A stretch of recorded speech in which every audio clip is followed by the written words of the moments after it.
Recording. Okay, so devil advocate, Paul. Right. One thing I always hear is they say, well, you can't really take places like Chicago or any place in the U.S.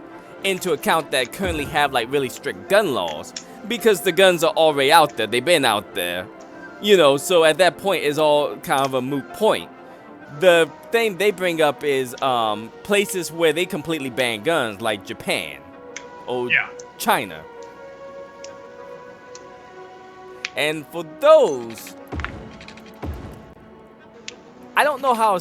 Well, I don't know what to really say on those accounts. Well, to bear in mind, also remember that those places, China's reputation for freedom in general is not great. Yeah, they use Japan is the biggest rallying cry. Yeah. Let's go with Japan. How high is their suicide rate again? Now to be fair, their suicide rate can be attributed to a bunch of factors. But to a bunch of factors. At the same time, they can also say, but nobody killed themselves with guns. Well, also bear in mind, because this is something that happens a lot. This is a little bit aside from the point, but I just want to say, with gun violence, because bear in mind that when America counts gun violence, America is the only country that includes suicides when they count death by gun violence. Other countries don't include suicide. True. We're the only country that does it, so our gun rates are a bit higher because we actually include death by suicide for guns. That's something they don't like to tell you. No, man, that's true. But that's besides the point. Like, I get what you're saying. Like, looking to Japan, yeah, you can look to those countries. You have to also look at the cultures and look how they're a bit smaller and, let's face it, a bit more oppressed. Yes.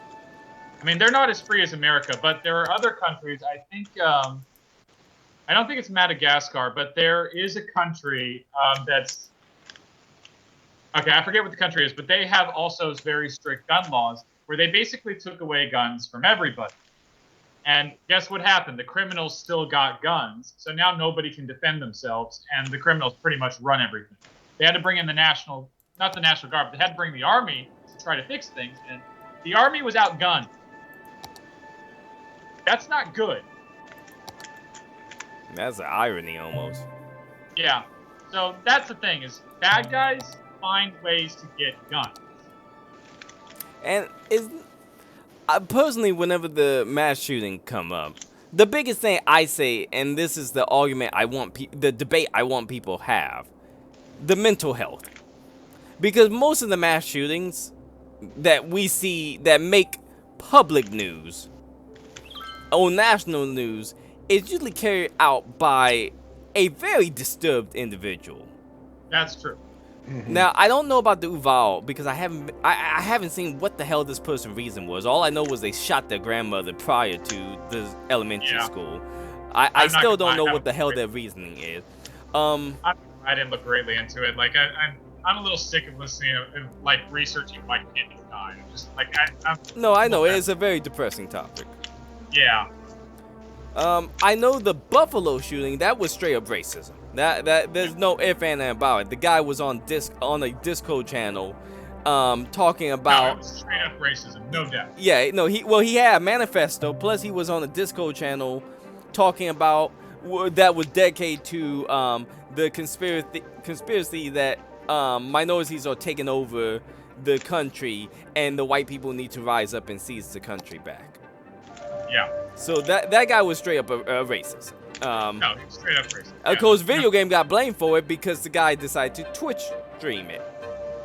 Wait, they blamed video games for it? Yeah, because he was using Twitch to stream it as he shot people. Okay. That's how you know he doesn't have any fucking defense because he fucking filmed himself doing it. He live streamed it. The videos are still out there. Okay, that's disturbing. And Zed, please do not look up those videos. I don't want that on any of our search engines. Oh, I'm not. I figured you weren't. I just wanted to make it clear for the video. We're not sick enough to look that up, okay? No. No. Unfortunately, I did see glimpses of it just from when people were posting it. So that's how I know it's still out there. Okay, so this is why I stay off certain things. Yeah, no, that's absolutely right. It's mental health. Mental health is mental health is a difficult thing because there's no easy answer to it. There's no easy answer. And that's the point. I don't have a good easy answer, and that's the point. Like, again, if you try to ban guns, well, hell, this guy's still banning. This kid was a kid. How the hell did he get his hands on guns? Oh, well, that's actually an interesting story. He straight up went to a gun store and bought an assault rifle, and then bought 1,000 rounds, and no one shrugged. He bought 1,400 rounds, and no one shrugged their shoulders, going, "He's buying 1,400 rounds for an assault rifle." Yeah. I mean, at one point, common sense. If I go to a Walmart and I buy 15 packages of toilet paper, either I got some of the shittiest house guests of all time, literally and figuratively, or I'm about to TP every house in my neighborhood. Or it's the start of the pandemic. Yeah, or it's the start of a pandemic at this point. With you, you're getting ready to sell those $100 a pop. Yeah, during a pandemic, that's what I'm waiting to do, so. We all should have done that. I mean, hell. That's where the real money is. Screw gas, I got the real stuff here. Hey, I'm not gonna lie. I saw people selling toilet paper during the pandemic for ridiculous prices. I mean, I'm glad I picked up toilet paper before that crap started. I'm sorry, but going back, yeah, you're right. Someone should have questioned that, but the main argument against this is unfortunately the Second Amendment. The Second Amendment states that you shall not infringe this right. Because remember, the Second Amendment's not about defending yourself. The Second Amendment has one very clear purpose: to keep a balance. It's to keep one sentence in phrase that the people are never supposed to be afraid of their government. The government is always supposed to be afraid of its people. That's the point of the Second Amendment. And that's true. That's why people have problems with regulations, because if the government decides to regulate guns, then who's deciding the regulations and how far will they go? But at the same time, whenever people bring up the Second Amendment, I also raise the point, you have to look at the point when the Second Amendment was written. That at the time, the largest weapon was a freaking cannon. Nowadays, if the government wanted to oppress the people, we got, our government is one that have one of the best technologies of drone strikes. They could kill you before you ever step outside your door with a gun.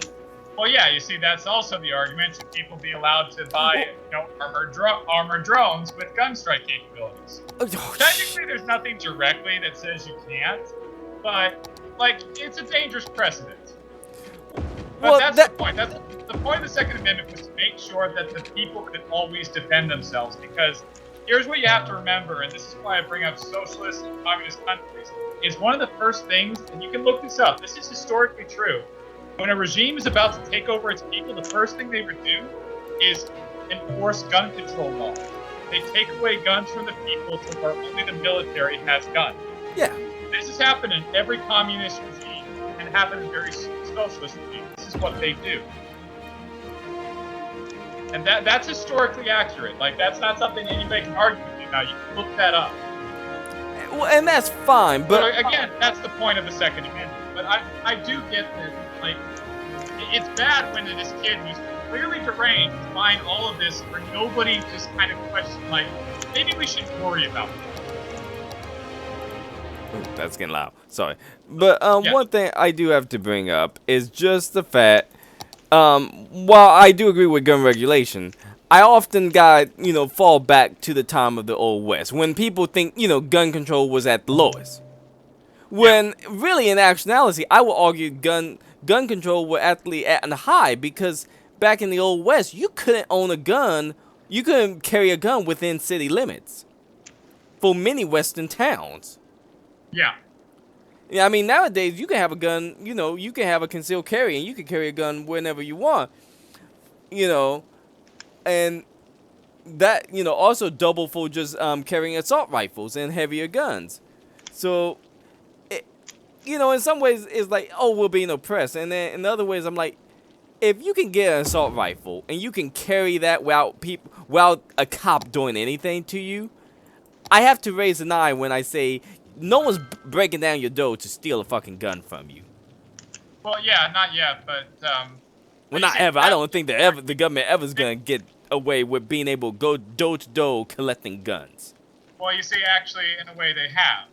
There are a few cities who have passed laws that basically they're like a tattletale system. If you suspect someone is slightly deranged or slightly out of it, you can report to the government, report to your local government, and they have the right then to go into that person's home just based on this accusation, come in, take the guns, and get out.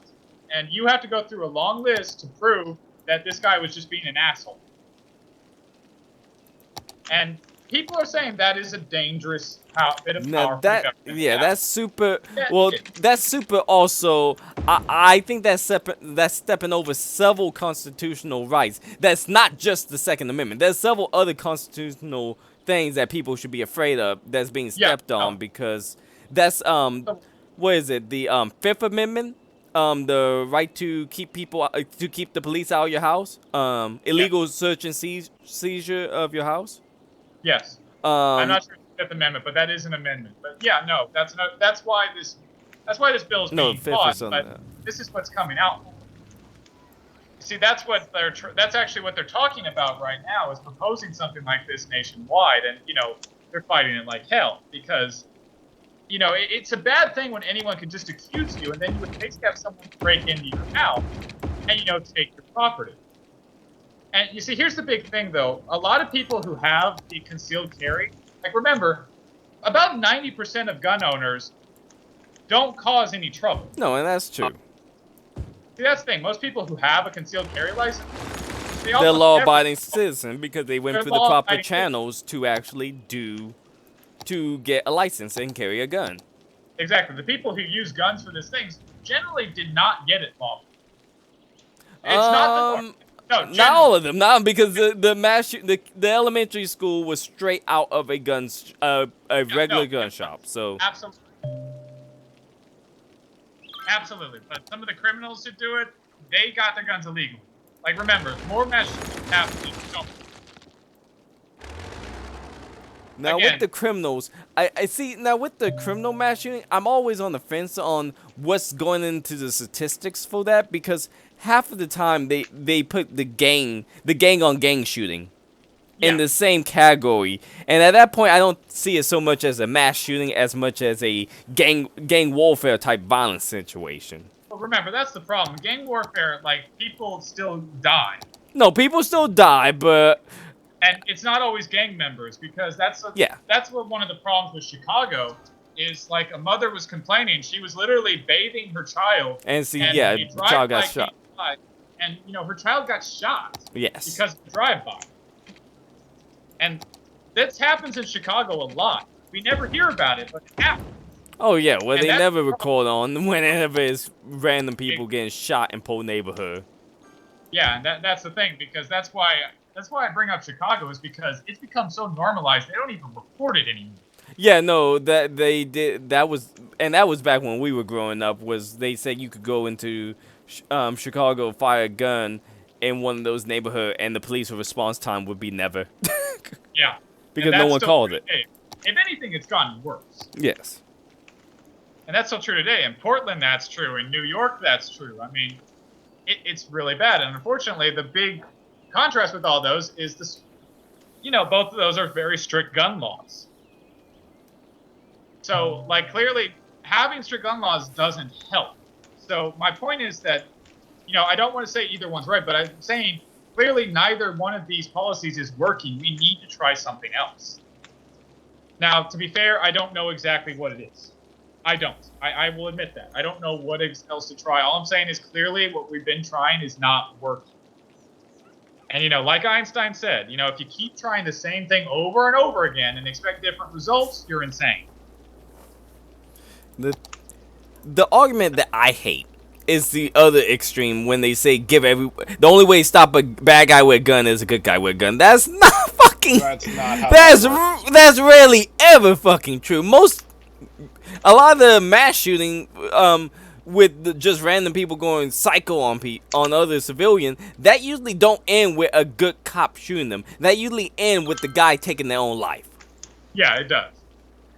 And Which, thankfully, statistically, these mass shootings are actually rare, but to be fair, it's not rare enough for my taste. not enough for me. Yeah, no. No, I agree. It's not rare enough, but statistically it's rare, but that doesn't make it any better, and it's not rare enough for me. But you are right. Most of them take their own lives. And that kind of brings me to It's like one. saying in a year 5 mass shootings happened. It's like, oh, well, that's not that many compared to a large number. It's like, yeah, but they still happened. And Yeah, considering how many get killed in those types of shooting that make national news, it's usually enough that even though they don't happen on a, let's say monthly basis, anytime Yeah, they do it's happen on still- like even a yearly basis, it's enough that a lot of people gotta take notice.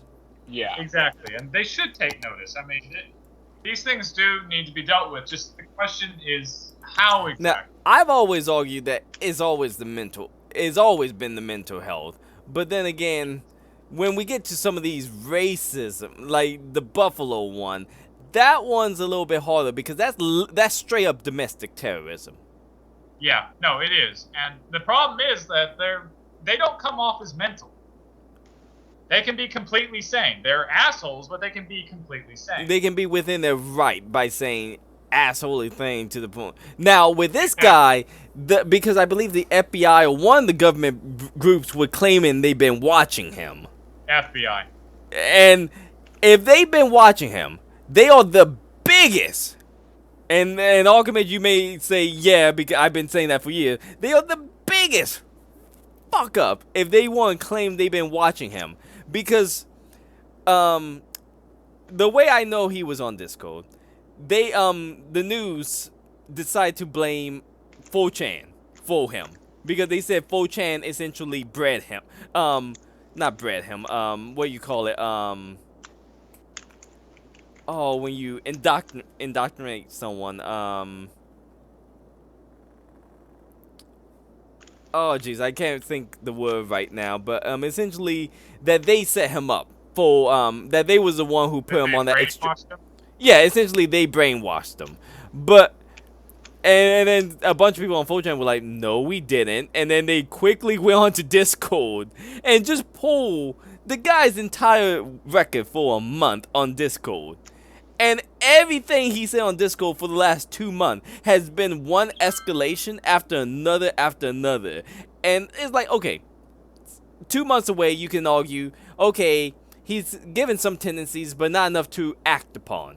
The last month, he's straight up contemplating mass shooting, planning it out, going through the process of what, the places to hit.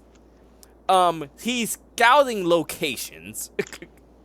Yeah, at some point someone needed to say something. It's like, no, at this point, if you've been watching him, you guys are bloody idiots for not, acting upon it. Or you guys are just so incompetent. Or you guys are making this up so you can cover your butts. FBI, I would believe all of them. Yeah, and I would believe that too. Federal Bureau of Incompetence. No, that actually is a better name for them. But Hey, it's true. But that, oh my goodness, I saw that and I'm like, when I heard that the FBI the FBI I think was the one claiming responsibility for saying, oh yeah, we knew about him, but we just couldn't get to him in time, or he wasn't showing enough sign for us to go. I'm like, bullshit. I agree completely. But again, see that's the argument. Is what do you do about these types of people? And that's a difficult question to answer because you have to figure out this balance between freedom and safety. Everybody would be safe if everybody was monitored 24/7, but then we're living in a dictatorship. Now, and then again, you can have absolute freedom, but when you have absolute freedom, you have assholes like this doing this. So it's a hard balance to get, and we haven't really worked it out yet. I mean, God, we spent all of human history trying to work it out. We still haven't worked it out. It's a tough call. It is. But I believe that there need to be open discussions about it. Yeah. Because the thing I hate the most is whenever I hear this argument, and whenever I see a news talk about it, they immediately start either blaming something else that have nothing to do with the situation, like movies, games, and other violence media, or they start the second anyone start talking about it, they start going to one far end or the other far end. There's no moderate discussion.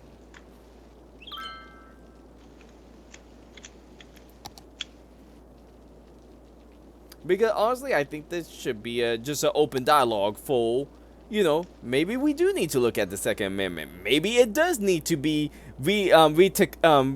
recontextualized in this current day and age with the technology that exists and the weaponry that currently lies. I mean, we live in a world now where, let's be honest, if the government got the ultimate firepower, because if the government won, they drop one nuke, it's game over for everyone.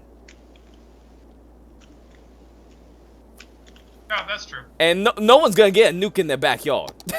no private citizen is going to be able to argue why they can have a Look, don't put that idea in anybody's head. Okay, I say that, but there was a high school student who built a nuclear reactor in his tool shed. Exactly. Don't give people ideas. So I'm not gonna say nah, but I'm gonna say, in this day and age, building that and making a working nuclear reactor or something like that. Yeah, true. But again, it is a little bit about safety because, again, I mean, I'm sorry I bring up New York and Chicago, but they are some of the best examples of what happens when you have such strict gun laws. Because, again, it doesn't stop criminals from getting guns. And then, the people who are decent gun owners can't do anything. Because as much as a problem it can be, it is a bit of a deterrent for some people. Like when they know a person might have guns, they're a little hesitant about going in. No, and it was the same thing with the mass shooting in Buffalo. If the Discord talk was right, one of the things he said that made it hard to plan the mass shooting was the fact he could rarely find a place where black people wasn't armed other than the church and the store. Exactly. So that's the thing. It's like when people have guns, it is a deterrent. Because, see, this is why I argue that I personally think that women should carry guns more often because despite what radical feminists like to say, very few men ever actually rape women. It's about 1% at best. And personally, I want that 1% to always be afraid that if they go anywhere near a woman with those intentions, that woman will take out a piece and shoot them in the head or a more sensitive area. Now I want that deterrent. Now that does bring me to the point of good person with a gun stopping a bad person, because I think a lot of people have a lot of misconception on being able to fire a gun accurately in a high pressure situation. No, yeah, it's difficult. Again, it's mostly a deterrent. I bring up the OK Corral. How many shots was these were professional gunmen? And how many shots did they find in the surrounding area? I think they said they found at least 25 to 50 rounds. I think it was 25 to 50 rounds. Was found in the It was a high area. number of rounds. And only I think 6 bullets actually hit their targets. 6 or 7 bullets hit their marks. That sounds about right. Yes. Because 2 of the herbs were hit. And 6 of the outlaws were hit, I believe. Wait, I thought it was 3. Was it 3 of the I forgot how many outlaws it was. Was it 3 or 4? 3 died. Okay, so, there wasn't that many. These were professional people who shoot all the time, and they have to carry around a gun. And, this was the age of the gun, and look at how well they did. So what do you think an average civilian who probably don't even put in an hour at the gun range within a month is going to do in a high pressure situation when someone come up at them with a gun or a knife threatening them? Well, yes, but you also have to remember the criminal is not always a professional either. No, neither. I do. The criminal, I argue, is often some cowardly little shit looking for easy money. And again, the case that I'm bringing, what I'm applying this mode to is the actual mass shooting. Because this is the argument I always hear for the school shooting. Hey, why don't we give the teachers guns? I mean, honestly, I don't know if it would help. Maybe maybe they would take a second and think about it before. If the teachers have guns, maybe they wouldn't. I don't know. I legit don't know. For me, I think keeping a gun on, I'm thinking how you better secure that shit and properly, because that, if I was a parent, that would be the one thing I would be like, if I have my own gun, I can buy a gun safe. I can know how secure it is. I can know where the key is. I can take the rounds out. I can put the rounds in separate locate. I can go through the precaution to make it so it's safe for me to have if I need to shoot someone who come into the house. But I know my kid's not going to be able to shoot themselves while I'm not looking. Yeah. I don't trust. Let's face it, Archimage. Do you trust a school to put that type of regulation into anything? I don't trust a school to get proper lunches. Exactly. No, I agree. I think that a better option would be armed security at schools, but they've done that before, though. Then that's a bit shaky. They do that, though. Wait, I thought Uval didn't have arms. Not Uval, but a lot of public schools do have security at the front door.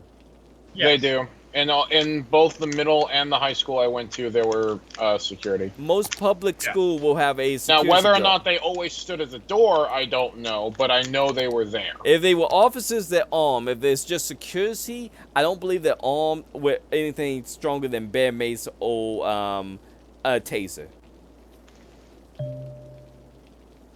I can believe that. I'll admit right now, I don't know. I haven't looked greatly into it. But yeah, no, it is an issue, and it's a difficult one. Like, I'm not sure. Like, I acknowledge that. I know what the original purpose of the Second Amendment was, and I don't think it's a good idea, but still, these shootings are a problem, and we should at least discuss it. And not go from one extreme to the other. Like, see, this is what my problem is. Nobody wants to try to find a middle ground. And that, you can argue that's the whole point for politics in general nowadays in the U.S. Yeah. There's no middle ground. It's either far right or far left. There's no halfway point. That's not a good thing. Like, that's a horrible thing. But that's what it's all become. It's become you're either with them or you're against them. The Sith deal than absolute. You can't see that. It's all absolutes. You can't have a political government like this. Washington straight up said we couldn't have a government like this. Yeah, so. But that's essentially what we've got now. Just like, I don't know when this happened. Like, has it always been this way? And I just didn't. No, there was a oh geez, when was this? I actually saw a video specifically trying to track the point when this started to occur in history, in U.S. history, and I think it was right after Roosevelt, I believe. After the Bull Moose Party, I believe, is when this started to occur. I can see that. Like, I believe it was during the time of, like, Wilson, and because I remember it was after Roosevelt that a lot, when a third party popped up and took enough of the votes to screw things up. Yeah, that's Theodore Roosevelt when he ran for third. That's when things, not as polarizing, but that's when the line started to get drawn that, if we have a third candidate start popping in, it kind of screwed things up for, our party. So we need to keep things left or right type deal. Yeah, I agree. There was more to it than that, but that was like kind of short and simplified version of it. I can see that. So, I don't know. But still, it's still a problem. No, it's a major problem that need to. Is that, both sides are like completely unwilling to talk. And that's the biggest problem. Yeah, no, that's the biggest problem of all. Like, guys, we need to be able to talk about this. And neither side want to Neither talk. one of our solutions are particularly working. And with that, we hit the end of this part. So we'll end this part and move to another subject. Hopefully a better subject. Yeah.